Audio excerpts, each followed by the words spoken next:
लोकसभा निर्वाचन 2024 के लिए निर्वाचन आयोग ने जो तारीखें हैं उनकी उद्घोषणा कर दी है।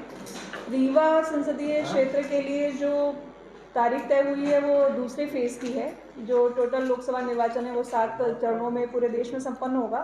उसमें रीवा का जो कार्यक्रम आया है वो दूसरे फेज़ का है।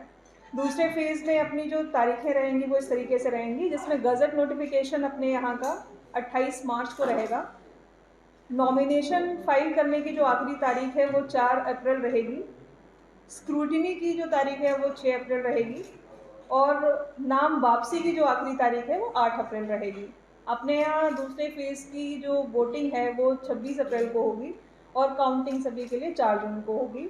6 जून से पहले इलेक्शन की पूरी प्रक्रिया संपन्न कर ली जाएगी। अपने यहाँ जो रीवा संसदीय क्षेत्र है वो रीवा जिला और मऊवन जिले की 8 असेंबली कॉन्स्टिट्यूंसीज इसमें आती हैं और दोनों जिलों की सभी जो विधानसभा सीट्स हैं वो एक अपनी संसदीय सीट में आती है रीवा में। तो इसमें जो कुल मतदाता हैं अपने यहाँ वो 18,50,000 हैं, जो भी हाल ही में अपना पब्लिकेशन हुआ था वोटर लिस्ट का। इसमें इस बार जो 18 से 19 वर्ष के नए मतदाता हैं वो अपने यहाँ 50,000 नए मतदाताओं के नाम इस लिस्ट में जोड़े गए हैं। इस बार जो पहले हम लोग 80 वर्ष से ऊपर के मतदाताओं को सीनियर सिटीजन मानते थे और जिनके लिए घर पर मतदान की व्यवस्था की गई थी, इस बार उस आयु सीमा को थोड़ा बढ़ाया गया है और उसको 85 वर्ष किया गया है। अपने यहाँ जो 85 वर्ष के मतदाता हैं वो पूरे ज़िले में 15,635 हैं और जो दिव्यांग मतदाता हैं वो अपने यहाँ 13,753 हैं। ये डेटा इसलिए इम्पॉर्टेंट है कि ये प्रयास किया गया है कि जो अपनी मतदाता सूची है उसमें हर वर्ग के, हर आयु के लोगों का बराबर प्रतिनिधित्व रहे। जिन्होंने भी 18 वर्ष से ऊपर की अपनी आयु पूरी कर ली है वो मतदाता सूची में रहें और अपना जो मतदान का अधिकार है उसका प्रयोग कर सकें। अपनी इस बार की जो मतदाता सूची है विधानसभा निर्वाचन से लेकर के लोकसभा निर्वाचन तक, इसमें एक अच्छी चीज़ और एक पॉजिटिव साइन ये है कि अपने यहाँ जो 1000 पुरुषों पे महिला मतदाताओं की संख्या विधानसभा निर्वाचन से पहले 888 थी, वो लगातार बढ़कर के 915 हो गई है। आज की तारीख में 915 है। तो प्रति 1000 मतदाताओं पर अपने यहाँ लगभग 27 महिलाएं इस दौरान उन्होंने नए प्रति 1000 पुरुषों पे उन्होंने नए नाम जुड़वाए हैं, जो कि एक बहुत अच्छा साइन है। अपने यहाँ जो ईपी रेशियो है, ईपी रेशियो बेसिकली हमारे टोटल पॉपुलेशन में हमारे कितने मतदाता हैं इस संख्या को बताता है, जो अपने यहाँ 65% है और जो स्टेट एवरेज से अच्छा है। अपने जो टोटल मतदान केंद्र हैं पूरे 8 विधानसभाओं के मिला करके जहाँ पर लोकसभा निर्वाचन के मतदान की प्रक्रिया संपन्न होगी वो 2000 से अधिक हैं। इसमें जो अर्बन एरिया में हमारे मतदान केंद्र हैं वो 328 हैं और ग्रामीण क्षेत्र में जो मतदान केंद्र हैं वो लगभग 1686 हैं। मतदान की प्रक्रिया को लेकर के जो तैयारियां हैं, चूँकि हाल ही में हम लोगों ने विधानसभा निर्वाचन संपन्न कराए हैं, तो अपने यहाँ जो बेसिक तैयारियां हैं उनमें सभी नोडल अधिकारियों की नियुक्ति हो चुकी है। सभी की एक राउंड की ट्रेनिंग हो गई है, जिसमें सभी को ये आइडिया है कि किस प्रकार के निर्देश निर्वाचन आयोग ने दिए हैं, किस तरीके के दायित्वों का संपादन उनको इस अवधि के दौरान जो चुनाव की अवधि रहेगी इसमें करना है। इसके अतिरिक्त अपने यहाँ सेक्टर ऑफिसर्स की जो नियुक्ति होती है वो नियुक्ति भी की जा चुकी है। सेक्टर ऑफिसर्स की ट्रेनिंग हो गई है। सेक्टर ऑफिसर्स ने अपने अपने सेक्टर्स का विजिट कर लिया है। सेक्टर ऑफिसर्स चुनाव की पूरी प्रक्रिया में बहुत इंपॉर्टेंट, बहुत ही महत्वपूर्ण अंग रहते हैं, क्योंकि वो चुनाव के बहुत पहले दिन से इस पूरी प्रक्रिया में जुड़ते हैं और मतदान केंद्रों की अवसंरचना की जो व्यवस्थाएं हैं वो देखने से लेकर के मतदान के दिवस में टीम्स के पहुंचने की, ईवीएम्स के पहुंचने की, ईवीएम्स के रिप्लेसमेंट की, ईवीएम्स की व्यवस्था की, लॉ एंड ऑर्डर की, हर प्रकार की छोटी से बड़ी जो मतदान केंद्र हमारा यूनिट है उसकी सभी व्यवस्थाएं हमारे सेक्टर मजिस्ट्रेट पर निर्भर करती है। इसीलिए उनके कई राउंड के जो ओरिएंटेशन है, कई राउंड के प्रशिक्षण हम लोग रखते हैं। उनके 2 राउंड के प्रशिक्षण हो चुके हैं और जो नॉर्म्स हैं एक वल्नरेबिलिटी मैपिंग के, वो भी उन्होंने अपने 1 राउंड के कंप्लीट कर दिए हैं। जिले में ईवीएम की उपलब्धता, जितने भी हमारे मतदान केंद्र हैं, जितनी कंट्रोल यूनिट, बैलेट यूनिट और वीवीपैट हमको लगने हैं, उतने जिले में पर्याप्त उसकी उपलब्धता है। और उनकी एफएलसी जो फर्स्ट लेवल चेक होता है, जिसमें हम ये देखते हैं कि मशीनें हमारी भली प्रकार से काम कर रही हैं, ये काम भी अपने यहाँ संपन्न हो चुका है। और उसमें कई सारे जो आज राजनीतिक दलों के प्रतिनिधि यहाँ बैठे हुए हैं, उनके कई सारे रिप्रेजेंटेटिव्स ने उस प्रक्रिया में भाग भी लिया है। नेक्स्ट जो पॉइंट है कि लॉ एंड ऑर्डर और एमसीसी का सही तरीके से मॉडल कोड ऑफ कंडक्ट सही तरीके से लगा है, उसका कहीं उल्लंघन ना हो, ये एक बहुत महत्वपूर्ण प्रक्रिया है इस पूरी चुनाव की प्रक्रिया का।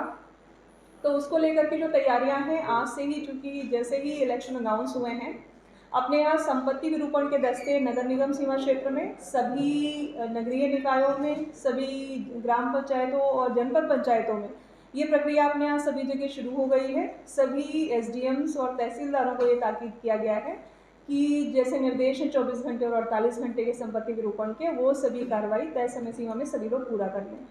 इसके अलावा जो रेस्ट हाउसेस को लेकर के, सर्किट हाउस को लेकर के निर्देश हैं निर्वाचन आयोग के, उनके संबंध में भी निर्देश जारी किए जा चुके हैं। जितने भी अपने ऑफिस के कर्मचारी हैं, सभी जो ऑफिसर्स हैं, कि मॉडल कोड ऑफ कंडक्ट में उनके डूज और डोंट्स क्या हैं, उनको कौन से काम करने हैं और कौन से नहीं करने हैं, इसके भी निर्देश जारी हो चुके हैं। धारा 144 का जो आदेश होता है जिसमें मॉडल कोड ऑफ कंडक्ट के इम्पॉर्टेंट जो पॉइंट हैं वो सभी समेकित करते हुए धारा 144 भी आज से उसके भी आदेश हो चुके हैं, वो भी लागू कर दी गई है। इसके अलावा चुनाव निष्पक्ष हो, फेयर हो, इसकी 2-3 तैयारियां हैं जिनको लेकर के हम लोगों ने लॉ एंड ऑर्डर की दृष्टि से जो तैयारियां करनी थी वो भी लगातार टीम उसमें काम कर रही है। चाहे वो बाउंड ओवर, ऐसे लोगों का चिन्हांकन किया गया है जो मतदान के दौरान या मतदान की किसी भी प्रक्रिया के दौरान किसी प्रकार की अप्रिय स्थिति बनाने की कोशिश कर सकते हैं, ऐसे लोगों का चिन्हांकन करके उनको बाउंड ओवर करने की कार्रवाई की जा रही है। कलेक्टर मैडम ने बताया 26 अप्रैल को हमारे यहाँ चुनाव है और लॉ एंड ऑर्डर के परिप्रेक्ष्य में कई बिंदुओं पे इसमें काम चालू हो चुका है। पहली चीज़ है कि जो हम प्रिवेंटिव कार्रवाइयाँ करते हैं, ऐसे लोग जो आदतन अपराधी हैं उनके खिलाफ बाउंड ओवर करना, जिला बदर करना, उसके साथ साथ जो शांति व्यवस्था भंग कर सकते हैं उनके खिलाफ हम बाउंड ओवर की कार्रवाई इसमें स्टार्ट कर दिए हैं। इसके अलावा अन्य जो व्यवस्थाएं लगाई जा रही हैं उसमें है कि जो नाके हैं हमारे अंतर्राज्यीय हैं, क्योंकि हमारा सीमा क्षेत्र यूपी से लगा हुआ है, तो वहाँ पे अंतर्राज्यीय नाकों पे हमारी चेक पोस्ट लगेंगी। इसके साथ साथ अंतर जिले चेक पोस्ट भी हम समय समय पे उसको एक्टिवेट करते जाएंगे। और उसके अलावा कहीं पे भी किसी प्रकार से अगर चुनाव को प्रभावित करने की कोशिश की जाएगी तो उसके लिए हमारे एसएसटी टीम जो होती है, स्टैटिक सर्विलांस टीम, जिसमें एक मजिस्ट्रेट और पुलिस की टीम रहती है, उसके साथ साथ फ्लाइंग स्क्वाड टीम्स भी जो हमारी रहेंगी, जिसमें भी मजिस्ट्रेट और पुलिस की टीम रहेगी, वो भी लगातार भ्रमण और या फिर स्थैतिक निगरानी वो करेंगे।